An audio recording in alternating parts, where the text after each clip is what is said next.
welcome to everybody. Welcome to this exciting session on digital innovations at the grid level. On the panel today, I'm joined by speakers from two companies who are at the leading edge of the NTech revolution. Rebecca from Electron and Conor from Kaluza, and I'm sure they'll be able to share some really fascinating lessons from their real-world experience with the audience today. But first, just let me introduce myself. My name is Andy Bradley. I'm a director at Delta, which is Europe's leading research and consulting company providing insight into the energy transition. Bring up a slide that just introduces my company. This just summarizes the work that we do at Delta E. We work with a wide range of companies, including utilities, product manufacturers, network operators, helping them develop the best strategies, business models, and propositions for the energy transition. If you're interested in these topics, then please do visit our website. You'll see the web address down there at the bottom of the slide. Thanks for that, Katie. If you take the slide off now. On a personal level, just to introduce myself, I've been at Delta E for about 10 years now, or over 10 years. So been in the new energy space for just over a decade. But I admit that before that, I had over 20 years in the oil and gas industry. So perhaps I still have some way to go before I reach my own personal net zero target. I'd like to now introduce our speakers, and together we'll set the scene on the topic of flexibility. Rebecca will then make a short presentation on the project Trader, followed by a panel discussion and Q&A. So starting with you, Rebecca, can you introduce us to Electron and tell us a bit about your role there? Yeah, of course. Thank you, Andy. So my name is Rebecca Gu. I am the commercial lead at Electron, which is an NTech company that's based in London, focused on creating the platform upon which new digital energy markets can be created. So I'm very excited to be here to talk about one of the use cases that we've developed in the last 6 months that enables the transition of the UK towards a net zero future. And I will be joined by Conor, who is one of the partners we have in this project, who will explain the role of flexibility in achieving that goal.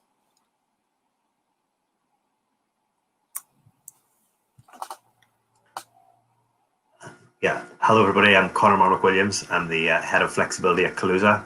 I lead the commercial team. At Kaluza, we're I guess for those of you who don't know us, we're the energy technology division of OVO Group.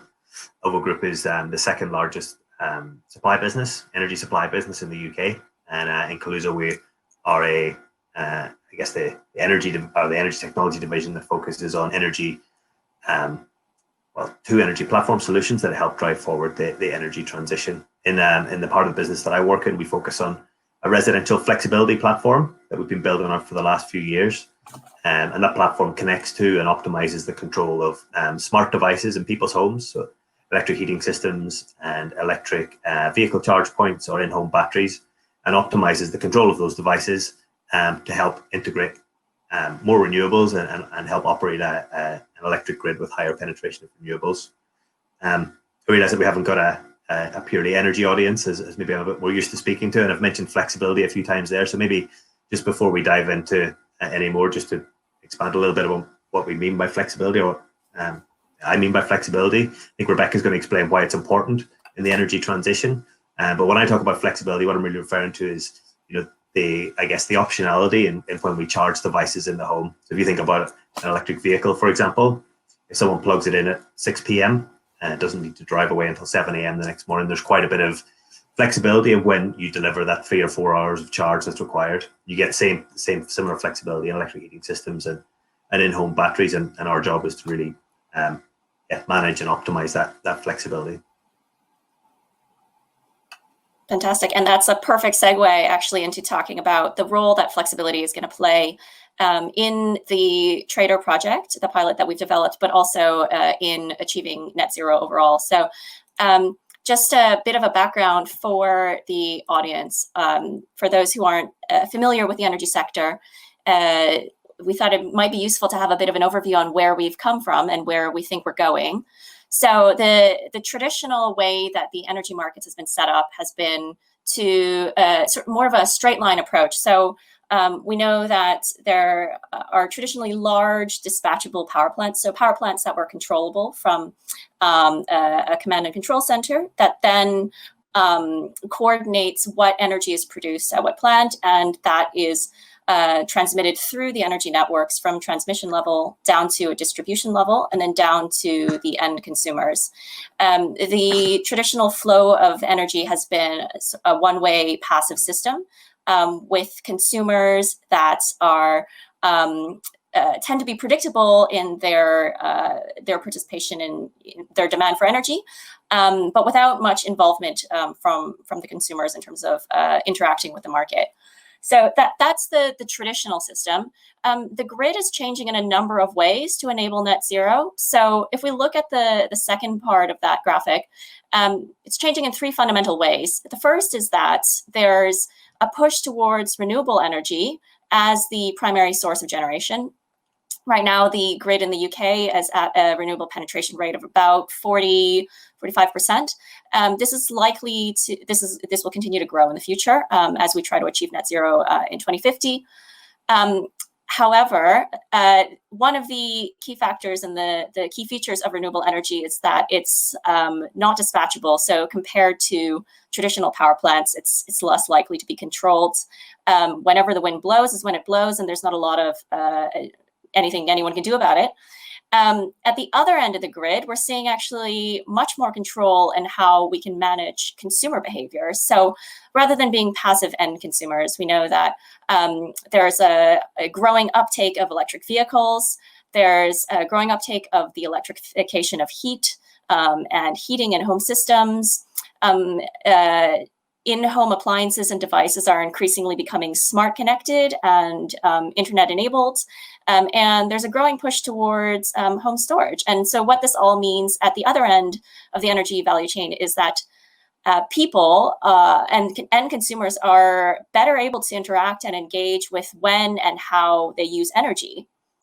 The third big change that we're noticing is that consumers are actually playing a larger role in the consumption and the production of energy. So not only are you able to control when you decide to charge your electric vehicle, you also have the option of acting as either an exporter of energy or an importer of energy, depending on the factors of the market. So this allows the localization of energy markets and enables a lot more interesting service models where end consumers, rather than just being purely passive receivers of energy services, are now able to decide if they want to participate in the market as mini producers. So we call them prosumers in energy terminology. One of the things that's happening, though, at the current point of the transition towards a net zero future is that we know that the infrastructure that's supporting these changes, both in the generation side and in the consumer side, aren't necessarily keeping up with the changes at the ground level. So there's, the traditional grid has not necessarily been set up in a way that allows for the proliferation of assets at the consumer level that are able to participate in energy markets. So they're unable to kind of see when they can contribute to the optimization and use of energy in efficient ways. At the other end, the command and control approach towards coordinating the generation of energy hasn't kept up with the level of deployment of renewable energy. So this is likely to become an increasing issue as more of the generation capacity in the UK becomes unpredictable because it's coming from renewable sources. At the very local level, and what we're seeing in our pilot Project Trader that we're going to talk about in a second, is that it means that the infrastructure isn't keeping up with the way that the grid is changing in fundamental ways. So there are short-term solutions that are not optimal for both generators and for those flexible assets, those consumers at the other end. And so there's an opportunity for us to improve the value that both generators and consumers are seeing in the market. The current way that the networks are dealing with some of the faster deployment of renewable generators is by turning generation off at times when there's high wind production. So when there's too much renewable generation and the network doesn't have the capacity to transmit this power to end consumers, it has the option of sending out a signal and requesting the generators to stop producing. So this results in a loss of value for a lot of renewable generators, which is particularly unfortunate because we know that the cost of renewable energy is quite competitive compared to other sources. At the other end of the spectrum, there's not a signal to the consumers that might be able to adjust their energy consumption in ways to allow for this renewable energy to be used. So they're also, in a sense, being locked out of a market where they could be participating. So the solution that Electron has developed with the help of Kaluza is a marketplace that allows the coordination of information so that consumers will know when there is a surplus of renewable energy being generated on the grid that might otherwise be lost due to a curtailment signal. And they are able to choose whether or not they want to change their consumption patterns in order to allow for that energy to be used. So I'm just going to walk through what that trade looks like very quickly here.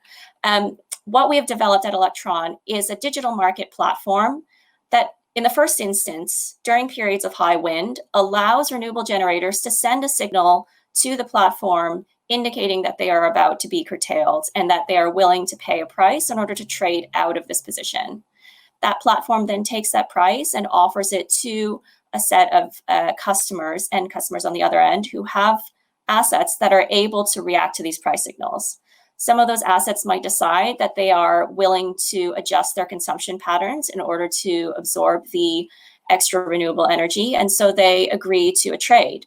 The platform then matches those two ends of the trade together and sends them a signal that allows them to participate in a mutually beneficial trade. And so the third part of this is, and the result is that the generators are able to continue to generate renewable energy, and in return, flexible assets are able to turn up their consumption in order to absorb this renewable energy. So this results in a mutually beneficial trade where both sides of the equation are able to benefit, and we see the greater use of renewable energy at a very local level. Next up, Conor is going to talk a little bit about how this pilot project has been working so far and some of the results that we're seeing. Thanks, Rebecca. Rebecca's given a really nice overview of the platform and how it works. And I think the overall sort of the challenge it's trying to address. I think these are some high level sort of, summary statistics or summary numbers from the platform since it went live in late March, early April. So I think we are the original participant in this marketplace. On the next slide, I'm just going to show you what it means on our side to be a participant, of where this, we have trades happening in this platform, and what sits in the other side of those trades and what's happening physically. But since we've opened the marketplace, we're trading with 31 individual assets, and these are assets in residential customers' homes, as we'll see in a second. We are we've responded to 205 trading events, and a trading event in this case is when the network operator on the Orkneys will the Orkneys being the first demonstration zone or the first demonstration geography for this marketplace. Whenever the person who operates, or the company that operates the network on the Orkneys decides that their system decides that the network is close to being overloaded, they will dispatch a signal to the generator that's enrolled in the marketplace and say, turn off. You can't generate anymore because you're putting the network at risk. So in that case, the generator will come into the marketplace, and then we, on the other side of that, will place bids, which are bids for a turn-up service that enables bids for a turn-up service so that we can increase the demand in the zone that's shown in the map, meaning that the constraint, which is back to the mainland at the bottom of that picture, is relieved, and the generator can keep generating by the amount of demand that we turn on. And this is a fully automated marketplace that is running between, our platform and Electron's marketplace platform, and has now completed almost 3,000 trades. So if we just want to pop onto the next slide, I'll talk a little bit about what happens physically on the Kaluza side of the the platform when we are participating in this marketplace. I think that's the next slide. Oh, that was the last slide. So in that case, I think I've already explained, I guess, how this marketplace works and operates. I think just to maybe build a little bit on what it means to be a participant in the marketplace. So across this islanded geography that you just saw on the last slide, we have over 100 devices in customers' homes. Most of these are either electric heating systems or electric vehicle charge points. And those are connected to our platform via, I guess, a fairly standard sort of IoT infrastructure. And then they send us back data on a sort of minute-by-minute basis, reporting whether or not, for example, there's a car connected to the charge point, what the status of the heater is, whether there's a heat requirement, whether the heater itself has any additional storage capacity or flexibility. And then we optimize the control of those, both of those types of assets, so that one, the customer's key requirement is met. Either they have enough heat when they need it in their home, or they have a full vehicle to drive away in when they need it. So we optimize around that constraint, while at the same time participating in this marketplace to try and alleviate this lost renewable generation. We've actually been working in Orkney for quite a while, and the generator in question that is first enrolled in this market is located in Zone 1 there on the island of Rousay, and it's a community-owned turbine. And I guess through the curtailment system that they've got in Orkney, every time they are turned off, then the community development fund that has built the turbine is losing out on revenue, and I guess it's taking them longer to recover their investment. So I think this is a really nice example of how we're coupling things, and we're coupling devices in people's homes, and coupling people's homes to a community-owned asset that is both improving the I guess the financials behind that community asset, but also it's delivering benefits to those customers. So the customers who are enrolled in the program receive a rebate on their electricity costs, so they receive cheaper electricity for any of the electricity that's used to soak up that additional renewable generation. So I think it's a really nice sort of example of how you can, through a platform like Electrons and through a marketplace, sort of bring together, I guess, two entities that would otherwise have been uncoordinated in a way that benefits both sides. I think the last thing from a participant perspective, on the Electron marketplace, as I mentioned, we've been working in the Orkneys for a while and in other geographies. I think one of the big things from our perspective with an open marketplace like Electrons is that it makes this type of solution much more scalable. So prior to Trader, our job was to go around and find generators and find demand sites in certain geographies, and we'd have to do, I guess, all of the discussion and bringing everyone on board ourselves, and then work out bespoke integration paths for different areas. But through the Electron marketplace, if it's scaled across wider grid geographies, then once we've got an integration with the marketplace, we can it makes our job a lot more scalable in rolling out the sort of the demand-side response and flexibility solutions that we've been developing. So I think that's great. That's all I was going to say on that. So Andy, I'll hand over to you. That's fantastic. Thanks, Conor. Apologise to the audience that it hasn't quite been as smooth and slick as the three of us might have liked, as we're first time in terms of running an online conference for the three of us, I think. But thanks, Conor. That was really interesting. I was going to ask you, just on the last slide there, you talked about, I think, almost 3,000 trades. Could you sort of characterize the typical nature of a trade? What is a trade? For a non-energy audience, what is a trade? Yeah, Rebecca, do you want to pick that one up first, and maybe I can add from how it works on our side? Yeah, of course. So, I mean, I think because of the way that the energy market is changing, we're getting, I guess, smaller and smaller participants in this market. The trades that we've been seeing in Orkney are what we would call micro trades. So they're, for a few minutes at a time when it just happens to be exceptionally windy, and heaters that normally wouldn't be on are just asked to turn up for those 3 or 4 minutes in order to absorb that excess power rather than losing that. So we do see that there is going to be a shift towards many, many small interactions in the energy market. And so having a platform like what Kaluza is developing in order to coordinate all of those actions will be really important, because when they do add up, they will have a significant impact on on the structure of the energy market and on the decisions that are being taken. But each individual trade it tends to be very small. Mm-hmm. Okay, thanks, Rebecca. And you touched on a point there, Conor, as well. I think about the nature of the project at the moment is about turning assets on or turning demand up, so that when there's too much wind, the network is constrained, and you don't want to spill that wind, you don't want to lose it. So you're finding useful ways to capture the energy and use it usefully. Can you see this project also enabling turning demand down, perhaps when there is no wind and the system's constrained in the other way, that there isn't enough generation on the system? So could you use this platform in the opposite direction? Yeah. I mean, absolutely.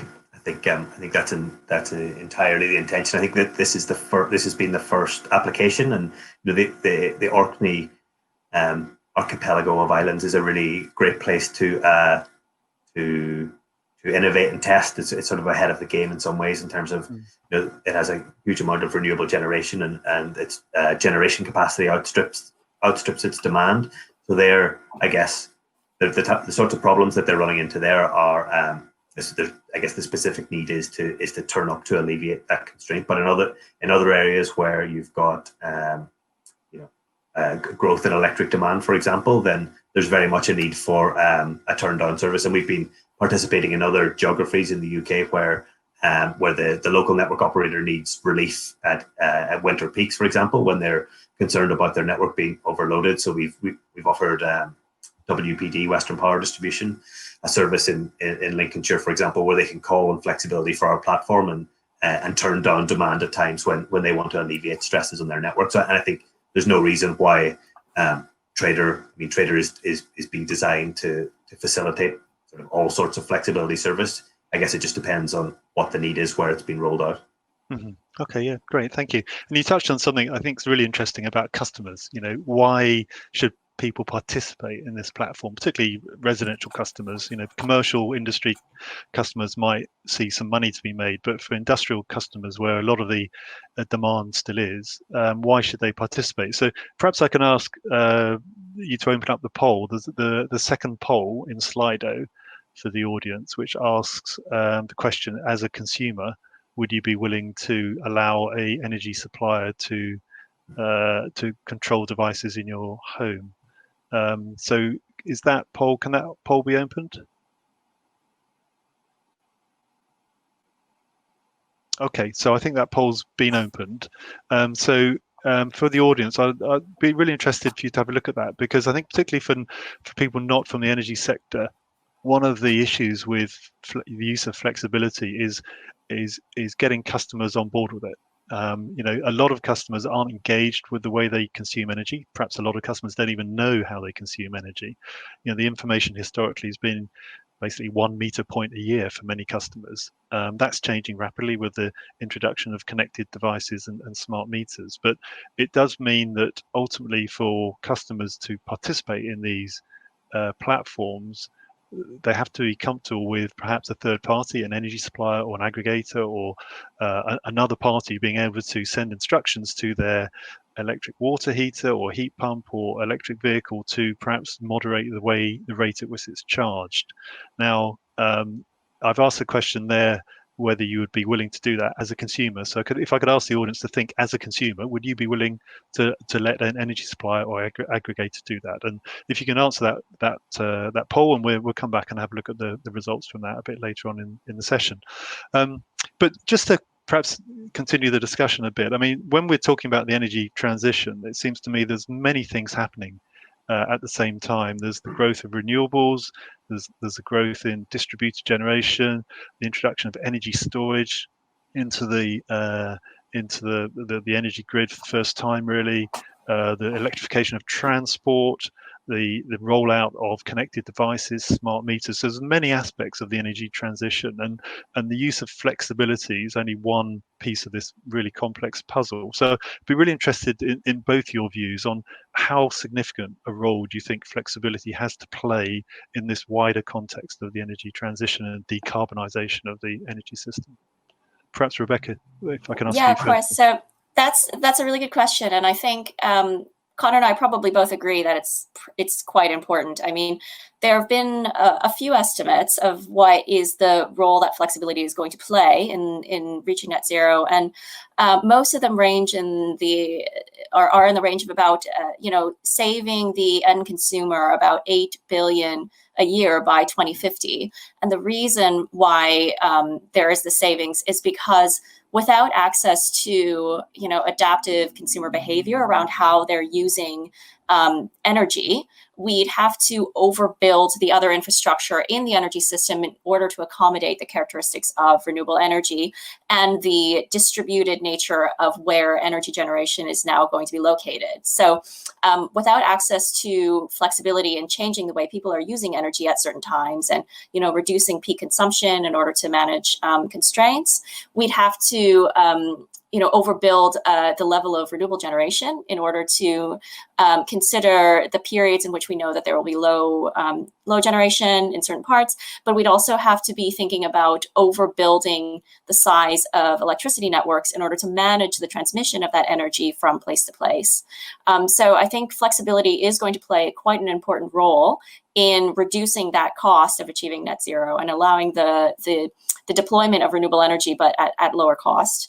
The one thing I would add, though, is that it's the joint effect of flexibility and markets that will be important in the future, because without the markets that tell you where your action is valuable, whether you should be charging your car or discharging your car, it would be hard for flexibility to know what kind of a role it should be playing in the energy system at any one point in time. And so there needs to be markets in order to coordinate those real-time signals and to coordinate the actions across a large number of different players in a way that's most efficient. Yeah, okay. Fantastic. Thank you, Rebecca. Conor, do you have a view on that? I mean, that's a very comprehensive answer. I think maybe the only things I would add, I think Andy, you touched on kind of the electrification of heat and transport, and so I guess the electricity system its role in decarbonisation isn't just about cleaning up electricity. It's also about reducing the carbon footprint from other sectors, namely the heat and transport there. And I think when you look at we're going to integrate millions of new electric vehicles and heating systems onto the grid. If we don't integrate them in a way that sort of captures that inherent flexibility I spoke about from the outset, and when they charge, the potential increase in peak demand and the resulting requirement to build out your transmission and distribution systems and networks is absolutely massive. So I think it's absolutely crucial that we get that. I mean, flexibility is absolutely crucial in sort of facilitating the decarbonisation of those sectors. And I think we're also in a critical period right now where we need to sort of lay the market foundations that Rebecca spoke about, so that as providers of, as manufacturers of electric vehicles, heating systems are integrating new devices onto the network, they're doing so in a way that is capturing that inherent flexibility, and we don't lose out on that opportunity in 10 years down the line with whatever 3 to 10 million electric vehicles on the network. We think, we haven't got that right. We haven't quite got that right. We've really missed a big opportunity there. Yeah, absolutely. I mean, to put some kind of simple numbers on it, you hear people talking about, for a typical household, if a household gets an electric vehicle, it doubles the electricity consumption in that household. And if you look at the sort of peak demand for electricity versus the peak demand for heat, so heating buildings, space heating, which is obviously mainly gas in the UK, the demand for peak heat is probably about 5 times the demand for peak electricity. So if we electrify our homes, our heating in our homes, the capacity of the electricity network will need to be hugely increased, and the amount of investment implied by that is just infeasible, really, I think. So when we're building an electricity system, we're building for those peaks, aren't we? And that's the critical thing. It's actually, if we can smooth the peaks to flatten the curve, to use a topical phrase, it actually enables a much more efficient system, and the peaks to be managed in a much more efficient way. And I think that's the critical role of flexibility that we're talking about here. It allows us to shave those peaks, perhaps also to fill up the troughs in demand, and lead to a much more cost-effective energy system. So I think we've talked about some of the drivers for flexibility, and I think your slides articulated the reasons why we need flexibility today and in the future in a way that we've never needed it in the past. But interesting also to think about the barriers to the growth of flexibility going forward. I'd be interested in your views on what you see as the main things that make the adoption of flexibility difficult and challenging. Perhaps kind of start with you this time. Yeah, sure. So I think I think we've been involved in a number of sort of pilots and have started to deploy a number of sort of commercial products for customers through our energy supply partners over the last few years that are kind of building up a base of evidence that the flexible technologies in people's homes can manage demand in a way that if rolled out at scale would be much more favorable to the conditions of the grid and also help the efficiency with which we utilize the ever increasing amount of renewable generation. I think for me, there's kind of, from where we sort of stand today, the technology is developing fast and is continuing to prove itself in ever more pilots and release of new products. But I think one of the things that we need to make sure we have is the right incentives and the right opportunities that are there for people who are trying to bring that flexibility onto the system. So I think, like if you think about an electric vehicle connected to your home, for example, it's connected deep in the network, at the very deepest part of the network, in the low voltage system. So there's potential for the turning on or off of that at any given time to provide a service to the low voltage network, medium voltage network, right the way up to the transmission system. So physically, there's a lot of value in that, but at the moment, I guess the regulation and markets don't truly recognize the potential value of that action. So I think we need to make sure that the market is incentivizing and providing the right signals to flexibility providers that one, they can respond to, and two, that there's enough value there to build these sort of longer term investment cases around. And then I think, actually, just to come back to a point you made earlier, which I think is sort of critically important at the residential level as well, is I guess the user experience and consumer adoption. So I think it's not necessarily a barrier, but I think there's a lot of work to do to work out how we turn this technology into products and propositions for end consumers that they find easy and meaningful to interact with and engage with, but also deliver them some of the rewards of the benefits they're bringing to the system. There's a whole raft of different ways you can do that. You can provide ongoing incentives and payments, just tariff rates. You can provide environmental benefits that they can buy into. But I think there's still these products are quite new and inherently complex. So there's a lot to learn about how we package them up in a way that is really easy and meaningful for those end customers, so that we can unlock that mass adoption that goes with that mass adoption unlocks the capability of the technology, assuming that those underlying price signals and market conditions are there. And in terms of those price signals, I think that is a really critical point. I mean, you talk about the right incentives. I mean, who do you think is able to give the right incentives to the market? Is that a government issue? Is it a regulatory issue? Is it the companies in the market who can do that themselves? I mean, I think we work in a heavily regulated industry, and I think we can't, unless regulation creates that market opportunity, there's no way for us to really derive value from it. So it needs, I think it needs really strong statements of ambition from government and pressure on the regulator to make sure that, that we don't. I think broadly we know what we need to do. We need smart meters rolled out. We need to be using that smart meter data in the traded market so that end customers can benefit from shifting their demand around new markets like trader. But I think for me, it's like, we've been talking about this for a few years. We're now at the brink of a really critical decade, and we need to push as hard as we can on getting those sort of market foundations in place so that we can give this technology every chance of succeeding. Yeah, absolutely. I mean, certainly some of the work we've done over the last year or so, we see the UK as being actually a world leader, actually in many aspects of the flexibility market. And we have a regulator in the UK that's very supportive and creating an environment where flexibility can play an active role quite soon. So I think we're the UK certainly is at a very advanced stage relative to many countries for this. Rebecca, I mean, from your perspective as a I won't call you a startup anymore because you've been around for a few years, but as one of the kind of innovating companies trying to basically create a market. I mean, what's your perspective on the barriers to encouraging the uptake and growth in flexibility markets? Yeah, no, so I mean, from our perspective, well, first, one comment just to add on to what Conor's been saying. I think we are at sort of the start of a phase change. So, I mean, it's not so many years ago that we just had an energy market investigation because the government felt that consumers weren't very engaged with their energy consumption and, weren't switching tariffs and weren't able to understand where their energy bill was coming from. And so it's great to see companies like what Kaluza is doing in terms of trying to engage people with their energy consumption and help them better understand the actual impacts this is having on the system. To your question about what are the barriers that we see, I think we also want to enable consumers to continue to stay engaged.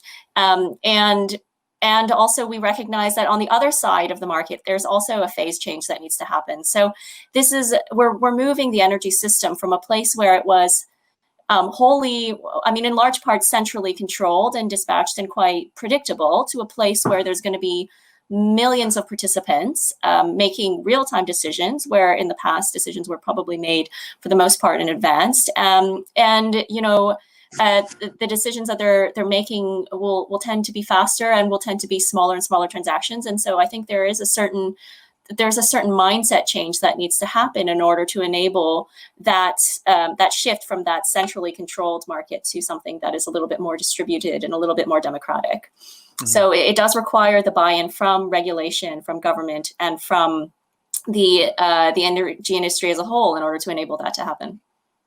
Yeah, I mean, do you both see one of the sort of main challenges in scaling up these platforms, getting more assets connected to them, being sort of the connectivity issues, having interoperability? There's so many legacy assets out there and new assets, EVs, heat pumps, electric technologies coming into the built environment.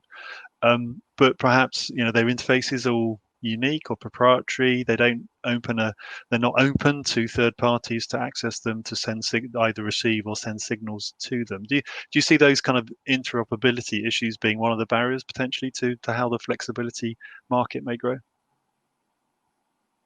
I can pick up to begin with. I think at the moment, I don't think that's a particularly big barrier. I think there are lots of manufacturers of these sort of smart in-home devices who are aware of the energy transition. They are keen to explore and get ahead on the opportunities that it presents, and very eager to integrate with platforms that can add additional value to their devices and some recurring revenue as well. So I think I don't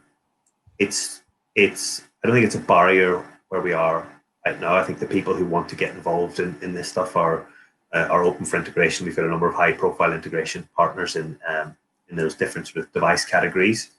I think ultimately, I guess if you think about the consumer angle, interoperability will inevitably be important for customers. They're not locked into certain products or propositions for long durations. But and I think there's quite a bit of regulatory work in the UK going on at the minute about how do we deliver interoperability, but we need to, at the same time, be very careful not to sort of stifle innovation and innovative new ways of communicating and orchestrating devices. So I think at the moment, a certain degree of interoperability will be delivered through the market. We don't expect to have exclusive contracts with the people that we integrate with, and they may choose other platforms to provide similar or slightly different services. So I think it's something to think about as the market develops, but I don't think it's a barrier today. Yeah. Okay. Thanks. And sort of looking forward then on with your platform, with other platforms, on the scalability kind of question. I think you both touched on it when speaking earlier on. What's the limit with these platforms? Can you scale them up nationwide? Can millions of assets be connected onto a platform like this? How big can they be? How geographically big can they be? How big can they be in terms of the number of devices or megawatt hour connected to them?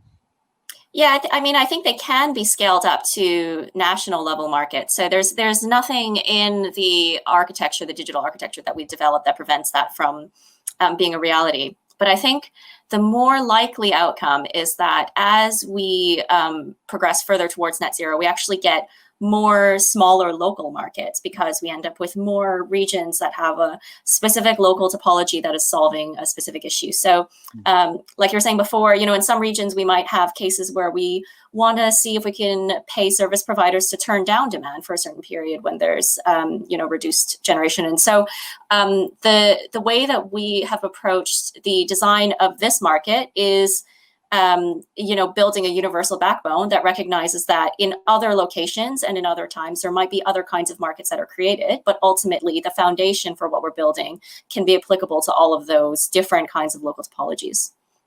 Okay, fantastic. Thank you, Rebecca. Conor, we've got a couple of minutes left at the moment. Do you have anything to add to that in terms of kind of the future direction and scalability of these things?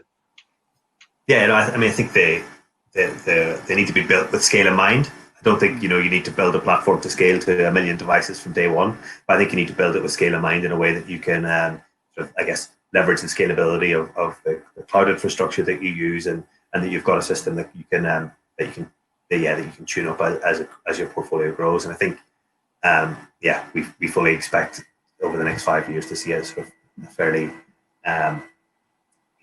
a fairly huge growth in the number of connected devices. I think we've gone from not so long ago in the sort of low megawatts to now in the sort of mid tens to megawatts in terms of connected devices. So we've seen quite a bit of growth, and we've managed that without any issues, and expect that to continue hopefully into the hundreds of megawatts and gigawatts and tens of gigawatts in the not too distant future. Around the world, Conor, presumably? Yeah. Not just in the UK. Yeah. Cool. Okay. I mean, perhaps in the last minute, I'll ask you each a final question. In terms of your experience of the project, I mean, if there's people in the audience, people out there thinking about applying technology in this kind of area, I mean, from the project that you've successfully run and developed, I mean, what's one piece of advice you would give to anybody out there who's looking into this space and perhaps thinking about trying to develop their own innovations? From the project experience and Project Trader, is there one piece of advice you'd give to somebody thinking about this type of innovation? Conor, start with you. I can jump in. I think we go with two, cheat a little bit. So I think one is find the right partners. So you need to bring in any of these projects. No one company can do it alone. So you need to find the right partners that serve the right needs. Yeah. And then two, I think it's a super complex space. So focusing on what are the key questions and the key things you're really trying to achieve, making sure that you're clear on those, you'll be set up for success. Yeah, fantastic. And I would just echo that as well. So I think there is a temptation to do everything yourself, but the problem is so big, even on an island as small as Orkney, that you really need to work in a consortium with people who are each willing to address a small piece of the puzzle together. Yeah. Okay. Fantastic. That's the great pieces of advice, I think, for anybody looking or thinking about doing this type of project. So that's our time's up. It's 5:45, so we need to bring the session to an end now. But thank you both. That was a really interesting presentation and discussion. Want access to more CogX videos? Subscribe now for free at cogx.co.